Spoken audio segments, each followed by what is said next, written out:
The far-right Australian politician who blamed the New Zealand mass shooting on immigration was voted out of office.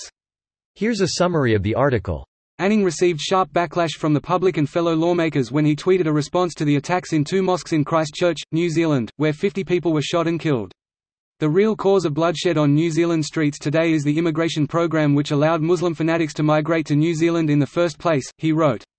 Prime Minister Scott Morrison condemned the comment, writing on Twitter, "Those views have no place in Australia, let alone the Australian Parliament. There have been a lot of people concerned about the rise in extremism here and around the world, and what we've seen tonight is Australians reject the type of extremism Fraser Anning was offering," he said.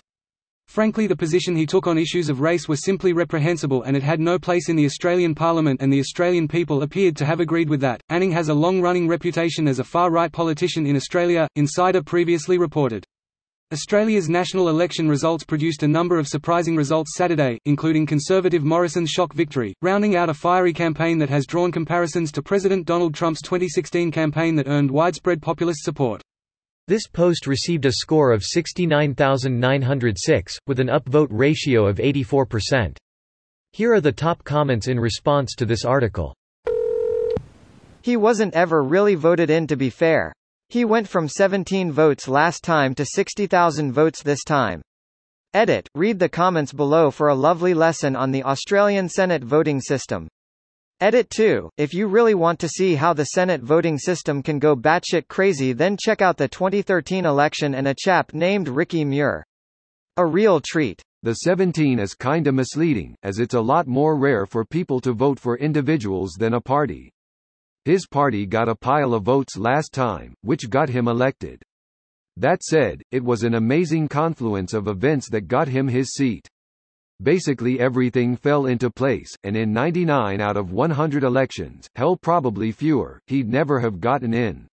He wasn't elected. He replaced Malcolm Roberts after he was kicked out for having foreign citizenship.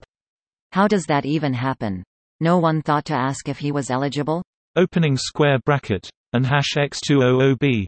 It happened to a lot of them. Basically they were automatically dual citizens by birth or parents and didn't realize. 15 MPs had to resign over it. Yeah, he basically won by default on a technicality that every other candidate miraculously turned out to be disqualified. It's like a plot twist out of some cartoon comedy. He's Stephen Bradbury. Edit. A man that isn't referenced enough. I think he is referenced enough. The man is a massive racist. He did a corporate speaking gig for a company I worked for. Spoke to him after the gig and he ranted for 15 minutes about how it's okay to call people of color the N-word and people need to be less sensitive. Maybe as a noun, we can use it, but I hope no one reveres the man, he is a pig. Edit, shit, I was engaging in hyperbole drunk. The conversation happened as I said, but I shouldn't angry type. Seriously, Bradbury is like that? Wow, fuck, he seemed like such a nice guy whenever I saw him interviewed. What a shame. The senator claimed left-wing politicians and media would blame gun laws and nationalist views, but the real cause of bloodshed on New Zealand streets today is the immigration program which allowed Muslim fanatics to migrate to New Zealand in the first place. Opening square bracket, closing square bracket, opening parenthesis. It's the Muslims' fault some insane kid shot them, of course. Genius. Well, if they weren't there, they wouldn't have gotten shot now, would they have? The state of the society we live in right now is so depressing that you need to put the S for people to know you were being sarcastic.